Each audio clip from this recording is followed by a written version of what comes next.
आज आपली पिंपरी पेंढार गावच्या ग्रामपंचायतच्या वतीने तंटामुक्ती समिती निवड करणे ही 15 ऑगस्टची सभा ही आज या ठिकाणी आयोजित करण्यात आली होती।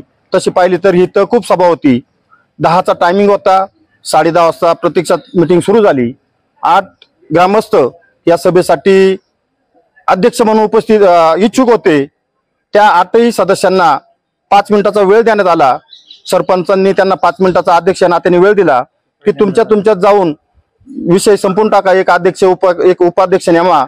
हे असं पहिल्यांदा पिंपरीच्या इतिहासात घडलं की अध्यक्षांनी सरपंचांनी सांगितलं 8 जण बाहेर गेले।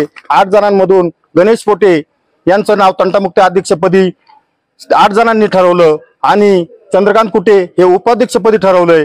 संपूर्ण ग्रामस्थांच्या वतीने तंटामुक्ती समितीवर यांना दोघांनाही काम करण्यासाठी पुढील वाटचालीस आमच्याकडून मनापासून हार्दिक शुभेच्छा।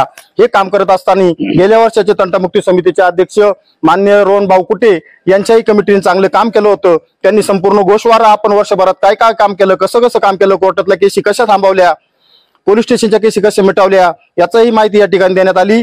आपणा सर्व ग्रामस्थांच्या वतीने माजी अध्यक्ष विजय शेठ सावंत यांच्या वतीने आणि सर्व ग्रामस्थांच्या वतीने या तंटामुक्त समिती आणि अध्यक्ष उपाध्यक्षांचे मनापासून आभार मानतो। जय हिंद, जय महाराष्ट्र।